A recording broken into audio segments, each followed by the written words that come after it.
द्वादश ज्योतिर्लिंगों तथा उनके उपलिंगों का वर्णन, ये उनके दर्शन पूजन की महिमा।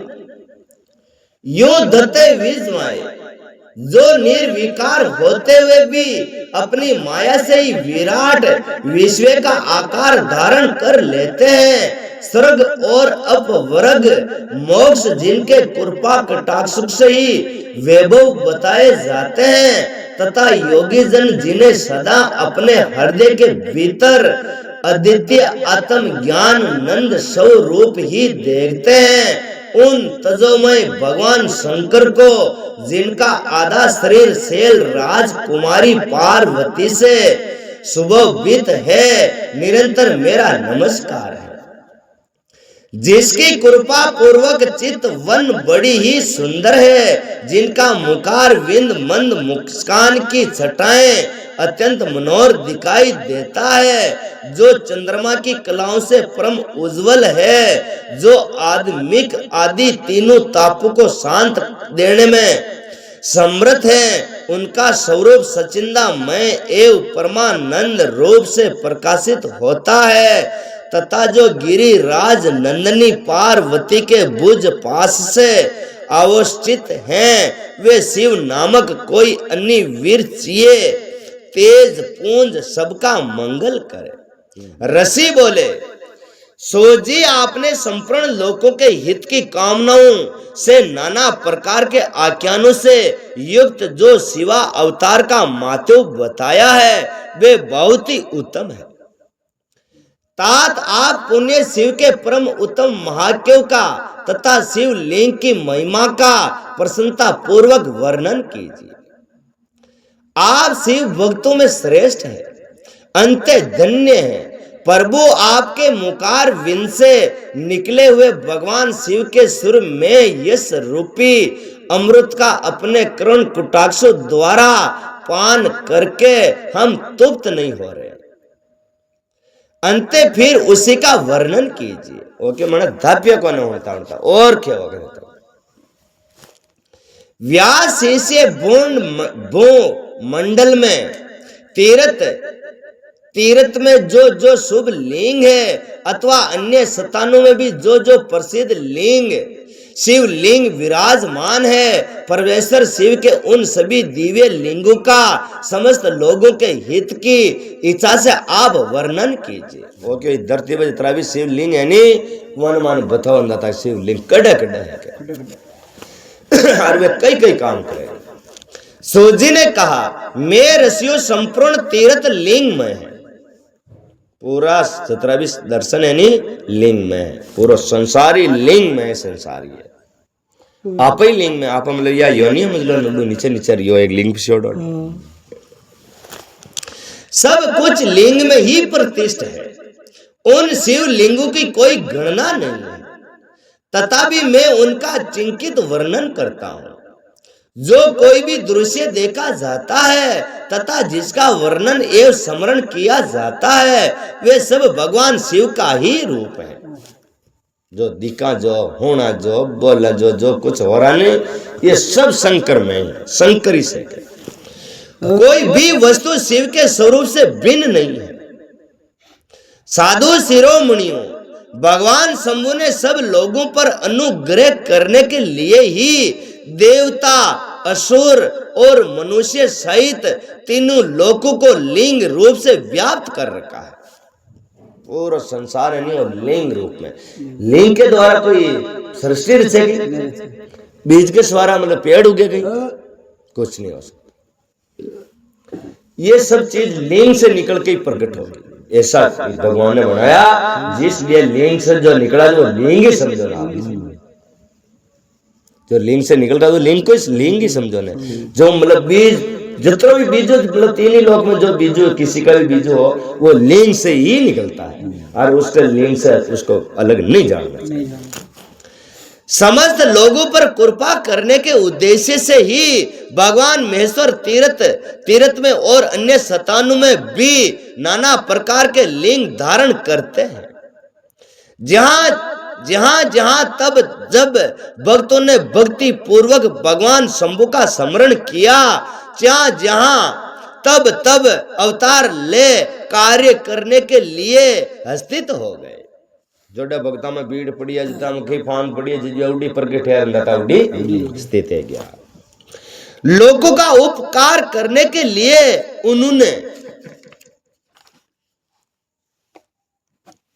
उन्होंने स्वयं अपने स्वरूप भूत लिंग की कल्पना की। उस लिंग की पूजा करके शिव भक्त पुरुष अवश्य ही सिद्धि प्राप्त कर लेता है।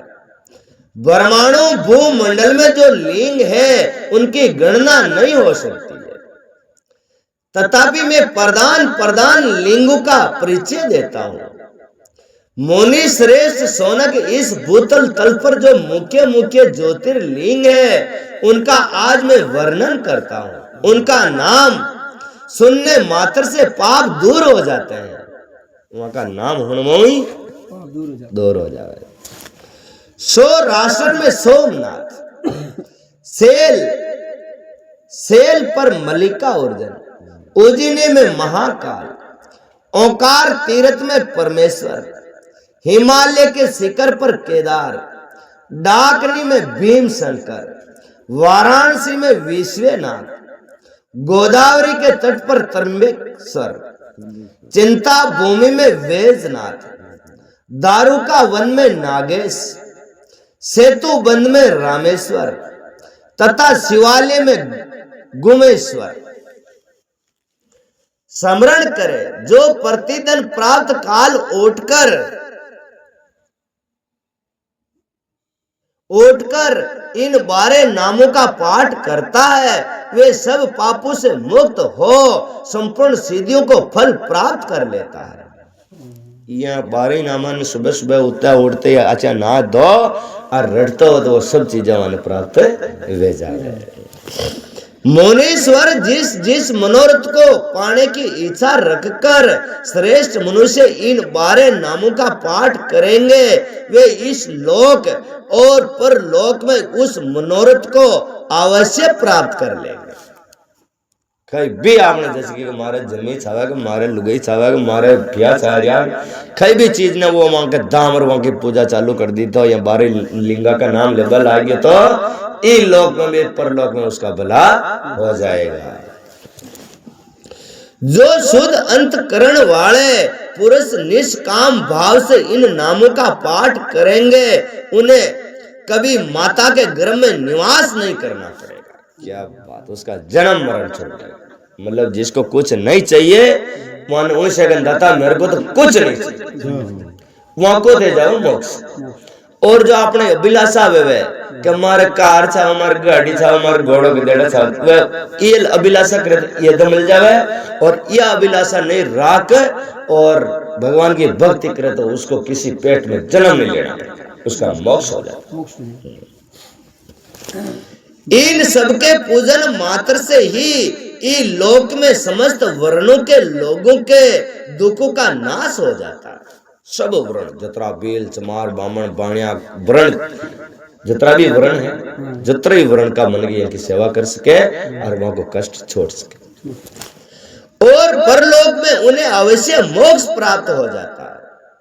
इन 12 ज्योतिर्लिंगों का नैवेद्य यदन पूर्वक ग्रहण करना और खाना चाहिए। ऐसा करने वाले पुरुष के सारे पाप उसी शरण जड़कर भस्म हो जाते हैं। वहां को प्रसाद भी आ गयो नहीं, वहां को प्रसाद नहीं आप खा गया उतरे अपना जितना भी खिदोड़ा फाचे सल्टा जाओ पाप बढ़ जाए। ये मैंने ज्योतिर्लिंगों के दर्शन और पूजन का फल बताया है। अब ज्योतिर्लिंगों के उपलिंग बताए जाते हैं। मुनीश्वर ध्यान देकर सुनो। सोमनाथ का जो उपलिंग है उसका नाम अंतकेश्वर है। वहां को नियम मूल नाम कही है अंतकेश्वर नाम।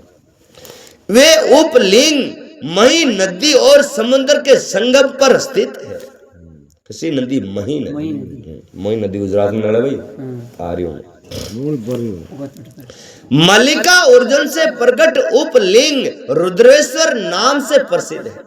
वहां को कई नाम है रुद्रेश्वर। मल्लिकार्जुन है ना ज्योतिर्लिंग, वहां को है रुद्रेश्वर नाम, असली नाम क्या नाम उपनाम है वो उपनाम। वे भृगु कक्ष में स्थित है और उपासकों को सुख देने वाला है। महाकाल संबंधी उपलिंग दुधेश्वर या दूधनाथ के नाम से प्रसिद्ध है। जिन्हें माँ काल के आपा वन दुधेश्वर माता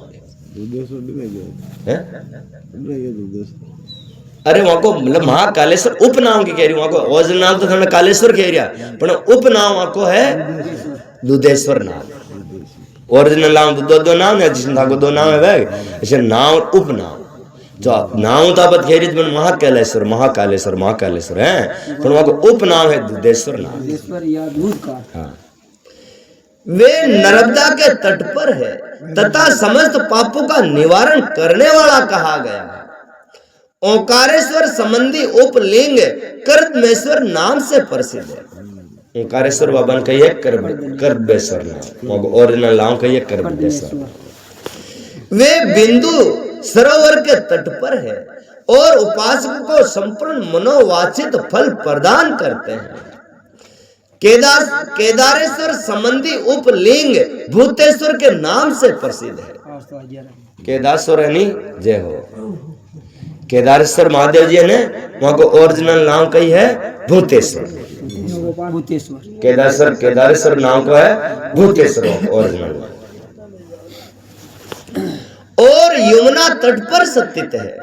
जो लोग उसका दर्शन और पूजन करते हैं उनके बड़े से बड़े पापों का वे निवारण करने वाला बताया गया है। भीम शंकर संबंधी उपलिंग भीमेश्वर के नाम से प्रसिद्ध है। भीमेश्वर भीमा शंकर ओरिजिनल नाम है भीमेश्वर। वे भी यहाँ पर्वत पर ही स्थित है और महाबल की वृद्धि करने वाला है। जो मड़ो भागवानी छोरो छोरी वाने वान दत्ता की पूजा करवाने चाहिए की नागेश्वर।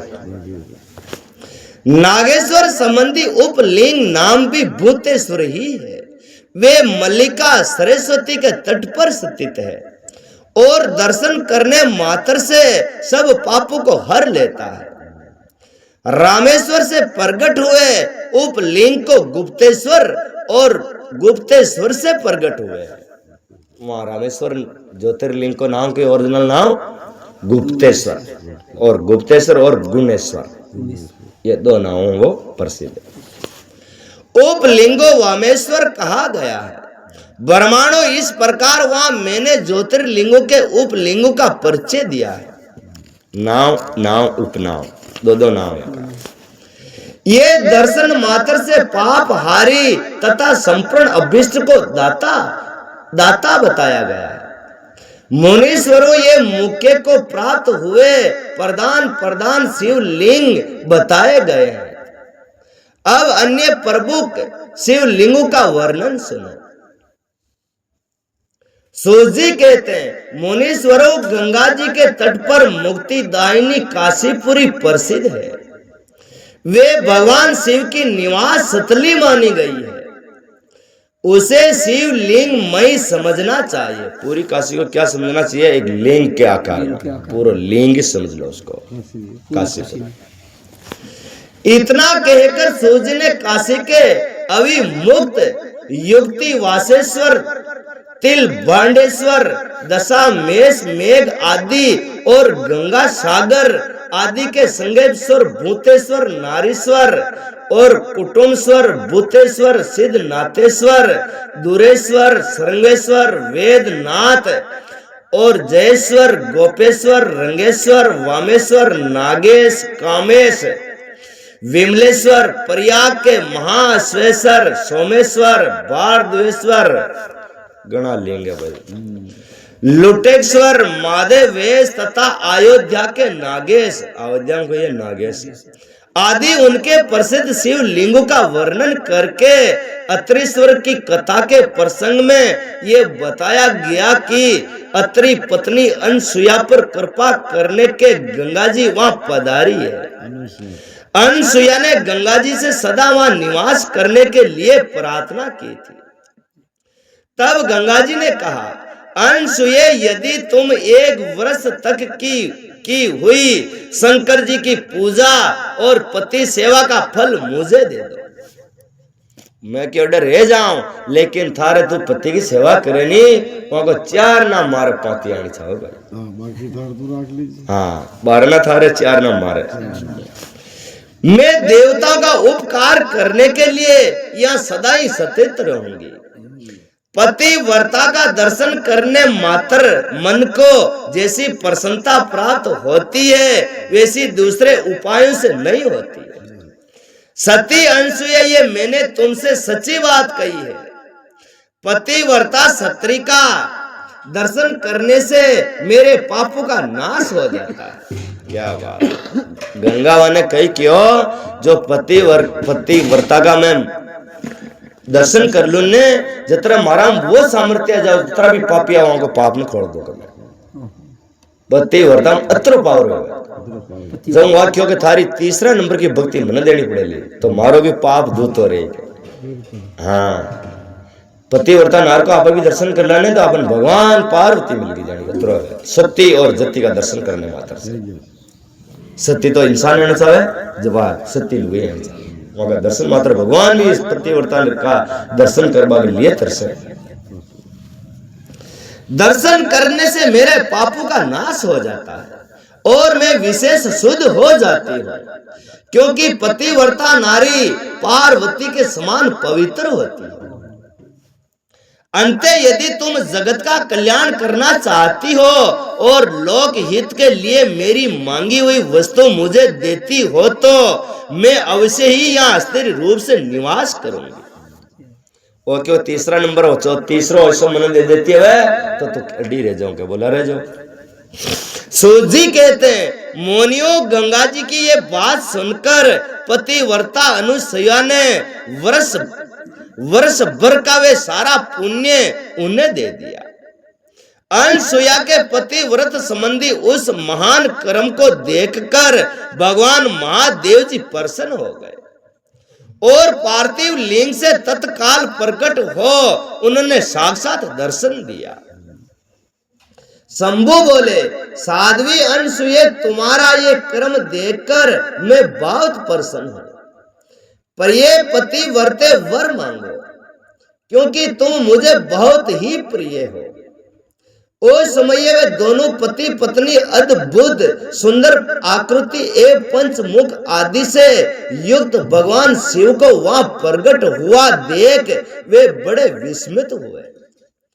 उन्होंने हाथ जोड़ नमस्कार और स्तुति करके बड़े भक्ति भाव से भगवान शंकर का पूजन किया। फिर उन लोक कल्याणकारी शिव से कहा। ब्रह्मांड दंपति बोले देवेश्वर यदि आप प्रसन्न है और जगदम्बा गंगा भी प्रसन्न है तो आप इस तपोवन में निवास कीजिए और समस्त लोगों के लिए सुखदायक हो जाइए। तब गंगा और शिव दोनों ही प्रसन्न हो उस स्थान पर जहां ऋषि शिरोमणि रहते थे प्रतिष्ठ हो गए। उन्हीं शिव का नाम वहां अत्रेश्वर हुआ है। अत्रेश्वर महादेव जी उड़े वहां को वहां मूर्ति का नाम अत्रेश्वर महादेव जी। ऋषि का पर भगवान शिव की कृपा एक असुर से उनके धर्म की रक्षा करके उनके आश्रम में निंदकेश नाम से निवास करना और वर्ष में एक दिन गंगा का भी वहां आना। एक बामणी बहिनी वह रांडी रांडेगी बचपन में तो वही महादेव जी की उड़े करती